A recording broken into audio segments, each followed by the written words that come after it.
I think most people want really good, healthy relationships. Right? I think a lot of times we don't take these very seriously.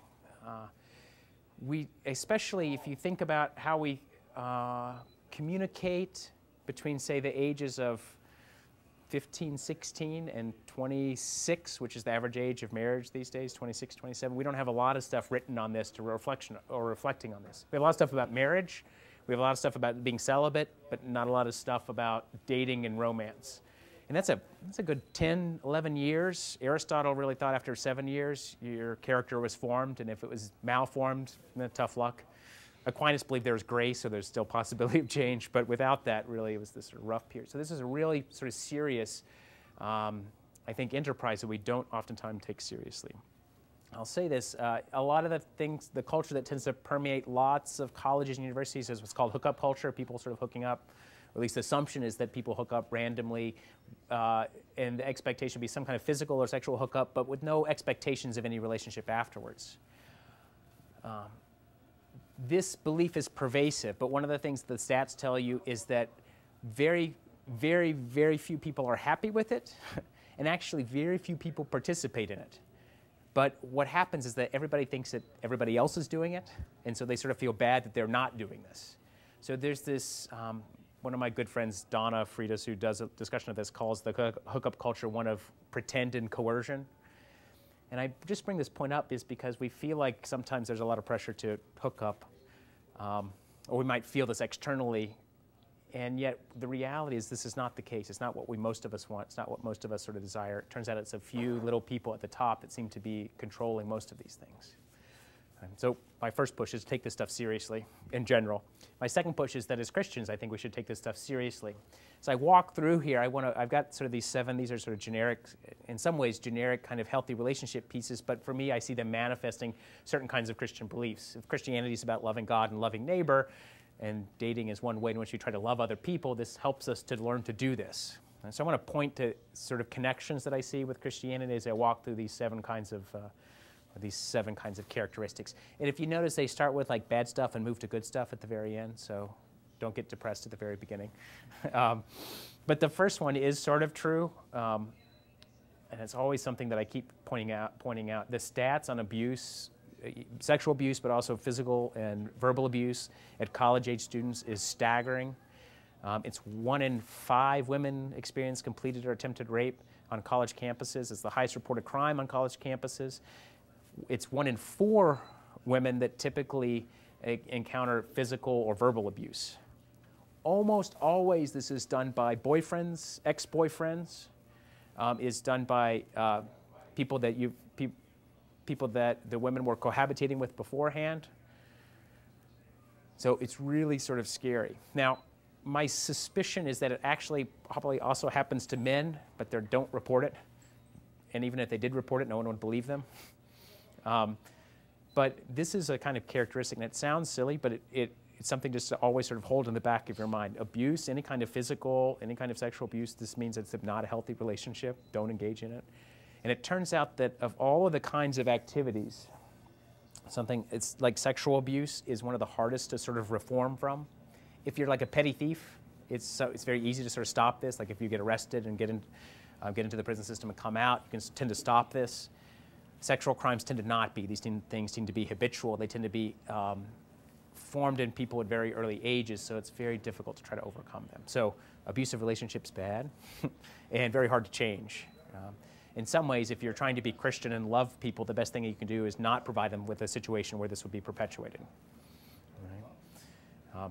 For me, this is the Christian belief that people are good. People are made in the image and likeness of God and don't deserve these kinds of things. Right? So that's an easy one. We'll move past over that. It's an easy one to sort of recognize, but make sure it's sort of true.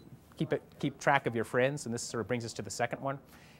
Relationships should help you be better friends with other people. They should help you be, if you have a good family relationship, they should help you with that relationship. They should help you with your friends. They should help you with if you have a job, help you with your job. They should help you with your schoolwork.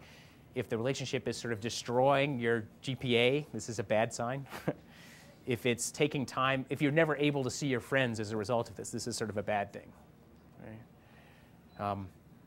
It doesn't mean you have to spend all your time with your friends. but if you don't get to spend any of times with your friends, this is a problem. Or if you're hanging out with your friends and your friends don't like the person you're dating, doesn't mean that you shouldn't date, but it means you should definitely give a pause to this. Your friends typically care about you. They don't really have any kind of interest in you other than your own well-being and your own goodness.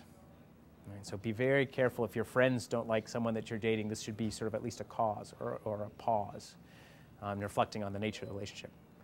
But actually it should be sort of good things. One of the things I do when I was dating my wife, the thing that I liked was that we would all hang out with my friends together. My bachelor party, which is extraordinarily tame, basically we had a few friends over for dinner. They all left. And then it was my two closest friends, their girlfriend, and me and my wife, or then fiance, sort of hung out in the room.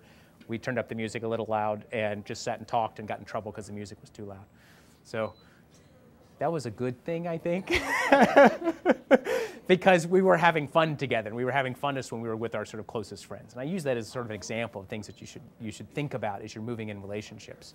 So often those relationships sort of become all-consuming. And this is not a good thing. It's one of the characteristics of abusive stuff. If you get sort of cut off from family and friends, it's one of the key warning signs for abusive relationships. But also, you need friends, right? You need family, you need school, you need work. And usually the people that love you, they want good things for you. And that's a sort of a good sign. They'll push you out to go out with your friends. Go out, let's go hang out with your family. Let's make sure, you got a test tonight. Let's sort of step back and you need to study along those things and setting priorities. And again, this sort of works both ways. If you're trying to be in a good relationship, be attentive to what they might need going out with their friends. My wife has a girls' weekend every year, and so she forces me to have a guys' weekend, which is a lot of fun. Usually we follow soccer games around the country, so although they want to go to Vegas this year, so I don't know. The next, so I see this community one, this sort of second one is really sort of a community one. If you think about the idea of the Trinity in Christianity, it's the idea that love sort of overflows and it pulls in other people. It doesn't sort of stop with the Father or it doesn't sort of stop with the Son. It sort of overflows with the Spirit. And even here with the creation story, it overflows in the sharing of life. God makes man and woman in his image. He breathes his life into them at the very beginning in Genesis 2. Both of those things, this idea of this overflowing nature of love, that it shouldn't cut you off from others, but it should expand your world. The next three I sort of see going together: conversations, arguments, and conflict resolution. You got to have conversations with people, got to talk about people. Conversation has the same root word as conversion. It means to turn around with things. The other thing that I find is fun is communication and communion are the same root word, to hold things in common. So you come together over, in this case, words, to come to a common understanding of what's happening or have sympathy for another person. If you want to understand them and who they are, you got to carry on these things. You got to understand, listen to what they have to say, and sort of put yourself in your shoes. Turn around and situate yourself here, and what they're saying, what they might value. Right. You have to have a lot of these sort of positive ones. And actually, this goes to the next point here as well. You got to have some arguments. You got to have sort of 5 positive conversations, and you need about 1 negative one sort of thrown in there as well. And I think you all know this, right? Why would you need 5 positive conversations? Real quick. Should be positive, building you up, and not always taking it. Exactly. If you have negative conversations all the time, the relationship's destroyed. Things sort of need to build you up. What happens if you're not having any arguments or conflicts at all? You're not talking about. Yeah, you're missing something that's important. There's inevitably things that are going to bother you, and those have to be given a voice to. Now, you have to find constructive ways to do this, but if you're not doing it, it's going to explode at some point. Right? This is the tension, I think, in all of community life. I'm doing bioethics right now and reading this book, Lying Awake. It's about a sister in a convent, and one of her comments is that the hardest thing about community is that you're living with people that you didn't choose. It's that sort of difficulty of interacting. Right? And I think even in good relationships, things are going to arise that are conflictual, things that are going to arise that you disagree with, and that you need to address those. And it doesn't necessarily mean the relationship is bad. It actually probably means it's good and it's healthy, especially if you can manage it. And you're going to be able then to better understand the other person. My wife I have a long-standing disagreement over how to load the dishwasher. And it sounds ridiculous, but go ask married couples. Ask your parents if they have arguments or disagreements about how to load the dishwasher, because they do. And it sounds petty and silly, but you do. This wears on you sort of over the course of time. You got to figure out some way to deal with it. You got to talk about serious stuff, even that's sort of conflictual, and you got to talk about positive stuff. The positive stuff does need to outweigh the negative stuff. This is the best, actually one of the best predictors. This is that third point there. The best predictors of whether or not relationships succeed, particularly marriage relationships, is how well they deal with conflict. Can you figure out a way to deal with this? Can you voice your concerns and then be able to integrate that into an overall healthy relationship? Sounds strange, but there's about three ways in which you can deal with conflict. You can shout at each other, right? You can sort of avoid it, or you can talk it out. And it turns out that all of those three things can work depending on the nature of the relationship. It sounds crazy, right? But imagine this. You ever been in a situation where someone really wants to talk about something and you don't want to talk about something? There are times that it's appropriate to avoid situations. There's often come to agreement that you have a conflict about something and you know what, we're not going to resolve this.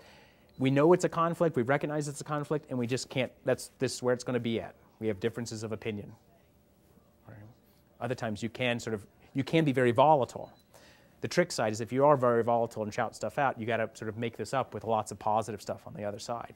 But sometimes you can shout this stuff out. And if you can manage this and it's not sort of taken as personal or it's not sort of taken as attack, you can shout at each other, and this can be a way to address that sort of conflict. Okay? Most of us, we like to sort of think of a nice, calm conversation, and this is another good way to deal with it. But you got to sort of figure this stuff out. Right? My wife is Irish and Italian at the same time. There's no talking stuff out. And it's fun, but you got to find a way in which to deal with it that it doesn't sort of destroy you, that the negatives don't outweigh the positive, right? My family is from Kentucky, and in the South, I was hoping it was the pizza. In the South, or Appalachia, I don't know if you noticed this is a culture area, they don't like conflict. They will sort of agree or be positive even if they have no intention. We should get together. Oh, yeah, we'll get together. And you know there's no chance that they will ever sort of get together. A few people have been to, you went to India with Kelly, didn't you? In India, it's the same sort of way. People in India, they'll always say yes. They'll never tell you no. Even if it's, yeah, can I put like 6 elephants into this car? Yeah, sure. Yeah. They won't sort of follow through. They'll just start avoiding you afterwards. But yeah, there's a sort of positive kind of uplifting way to sort of do that. I think it's sort of a little bit of Appalachian. This is sort of my family. Everything's sort of positive. It takes us about 2 hours to figure out where we're going to go to dinner. Right? So there's different ways to deal with conflict. You got to figure out the best way to deal with this in your sort of relationship. And it is going to differ depending on who you are, who the other person is, and what kind of family background they've had. The very difficult thing at the very beginning of relationships is sometimes people have different styles. Right, and that's if someone's volatile and the other person is sort of avoiding, this can be a real problem because you think it's really traumatic to one person and it's nothing at all to the other person. And if you don't know that that stuff's going on, that's where it can be difficult. So there's a kind of pattern that comes there. You have to be talking about things. You have to have a lot of positive stuff. You also have to deal with serious issues. If you're not, the relationship won't survive. And you're going to have those conflicts. You got to figure out how you're going to address those things. Right? So figure those things out. Just a little plug for a book. It's a book called What Makes Marriages Work. And you can skim through it really quickly, but it gives out sort of different styles of communication, and it gives out different ways in which to resolve conflict, and also the negative consequences if you don't deal with these things. I only mention it because it's been the foundation for lots of studies on successful marriages, and basically by analyzing these styles, you can predict successful marriages about 97, 98%. So it's a pretty interesting sort of book there as well. All right, basic kinds of thing. Last 2 pieces, and then we can hopefully eat and have some further conversations. The relationship should be joyful. This seems to be obvious, and it should be. They should be fun. You should like being in the relationship. If you're sort of asking yourself, what am I doing or why am I here? That's a bad sign. Like if you're not happy, if you can't think about like, this is really, I just want to be with this person, there seems to be sort of a natural joy, even in sort of the face of these conflicts, there's sort of a comfortableness there. If that's not there, something's sort of awry. There's a kind of healthiness that you want to be with this person. Or if you think about yourself, oh, I want to share this with this individual. Or wouldn't this be great if this person could be here? Doesn't mean you can't do stuff on your own, but it should have that sort of joy that's there, things that you want to share with other people. Okay. I also say this too, the Greeks had the 4 words for love, philia, agape, storge, that's like a love of country, if you will, or parent love, like a duty kind of love. And then eros. And eros, we lose it a little bit in our society because it gets translated as erotic, and this is not really what it is. It's more like romantic love. And in the Middle Ages, they thought this was the craziest reason of all to get married, because they said marriage is supposed to be stable, and eros makes you sort of volatile and crazy. Like, how are you supposed to have this stable relationship when romance sort of waxes and wanes and comes and goes? I asked, well, how long does it last? And no. See, eros, love. How long does the honeymoon period last in dating relationships? I mean, hormonally, 7 years. Hormonally, it is. Marriage, well, is it? Yeah, I guess. Well, actually, I'm going to come back to this in just a second. How long do you like feel those sort of funny feelings at the beginning of a relationship? How long do those last? 6 months. This is pretty consistent. 6 months. Does that sound about right? Everyone sort of says 6 months. Marriages tend to. Does anyone know? Marriages. It's typically called the 7-year itch, right? But statistically, marriages, the honeymoon period, how long does it last? 3 to 5 years. If your marriage makes it out of 5 years, there's a good bet it's going to go on for the next 20, 25 years. Not always, but there's a kind of stability that sort of sets in, but there's a kind of shifting that happens. Reading this morning in a science article in the Post-Gazette, but apparently, so what happens when you get this feeling of romance? At the very beginning, it's like these highs that are there, but it's also this anxiety that comes along. And what happens in married couples at 7 years is that you still get the highs, but you don't get the anxiety. And so it might not feel as intense, but really what it is that the stress and anxiety have dissipated. Because at the beginning of a relationship, you don't know where it's going, what's happening. And even in the beginning years of marriage, people are sort of worried and tense. But after that sort of calms down, all you get is some ways the sort of highs that are there. So, and it still sort of comes and goes. The beauty of this, I would say, is that feeling opens up a whole world to you that you might never have known before, new possibilities, things you've never thought of before because you like somebody and they're different than you, they like different things than you. That's the thing that makes it sort of interesting. Stuff you would never consider doing. I'll give one example. Small town, Berea, in Kentucky, Appalachian people don't like to move. They don't like to leave the holler or the creek. And I'm graduated from college, and the woman I was dating at the time said, you know what, you should think about volunteering in a big city like Chicago. Never dawned on me that you could go somewhere else or do something else other than just get a job after college. And so suddenly this whole world of possibilities was opened up to me. And I think this is sort of a great example of it, of the kinds of things that you can do. Do one more thing for my brother. My brother majored in English in secondary education. He now does computer security for libraries and is getting his MFA in creative writing. So if you can think about this, it's the worst, most unpractical route you can ever imagine, and all of this is because his wife is like, oh, you're good at this, you should do this. He's like, yeah, I am. And so he sort of encouraged him to entertain possibilities they didn't entertain before. All right. The last piece to reflect on them, I think this is sort of crucial. There's we don't have good markers about what constitutes a relationship, whether or not you're in a relationship, not in a relationship. We don't wear leather jackets much anymore, do we? Does anyone share? No, not at all. It's gone. Promise rings. There's all sorts of cues that used to be around in the 50s and 60s and 70s that are no longer here. I joke a little bit maybe on Facebook, but even then it seems to be sort of quirky. And so that it requires you to think about what you're doing and why you're doing it.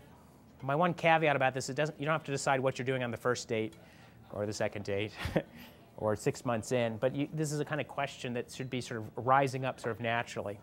My wife and I dated 6 years before we got married. Wasn't all my fault. It was hers. Yeah. She'll own up to it, actually. She still thinks she got married young. But after like 6 years, there's certain questions that should naturally arise about where you're going, how serious the relationship is, that you probably shouldn't answer like a month in or 3 months in or 6 months in about marriage. Usually a lot of the times these questions arise very early on. You're getting ready, you're facing graduation, you're looking at jobs A lot of times questions about where the relationship is going come up naturally. Right? Again, so it doesn't, again, I'm not looking for answers, but this should be sort of an ongoing thing. What's the importance of this? All it means is that you need to take the other person sort of seriously and take that relationship seriously. It can mean sort of two things. This is all relationships, all dating relationships end. You either get married or you break up. And those are both legitimate discernments. It is better to discern that this relationship is not going anywhere and break up. This is more respectful of the person and more honest with the person than sort of letting it languish on for years and years and not really confronting the issue. All right. It's also good if you just sort of discern those things that you want to continue it on. So you've got to be honest about those things. You've got to continue on that sort of reflection. All right. Last point, and then I'll let you get to the pizza, and then we'll talk. Or I want to get to the pizza is really what it is. If you think about those conversation, argument, reconciliation, that sort of back and forth of getting to know people, I really see this as this, if you're talking about love, it sort of is this commitment to a particular person, in a particular, that's the one I want, a particular person, getting to understand them, getting to understand yourself. It is a commitment to this relationship in good times or bad, rich or for poor, even though it's not a marriage sort of commitment. For this sort of this time period you're together, it is that endurance. It's like the equivalent that I think it's training you for is a kind of Paschal mystery. How do you sort of be faithful in rough times, in good times and in rough times? And that's that conversation piece, since it's sort of connected to communion, I think, as well. This is the kind of strengthening that needs to happen as these good times come, and the communication is the way that this sort of does it. These last two pieces, joy and sort of reflection, for me, this sort of speaks to a little bit of the incarnation.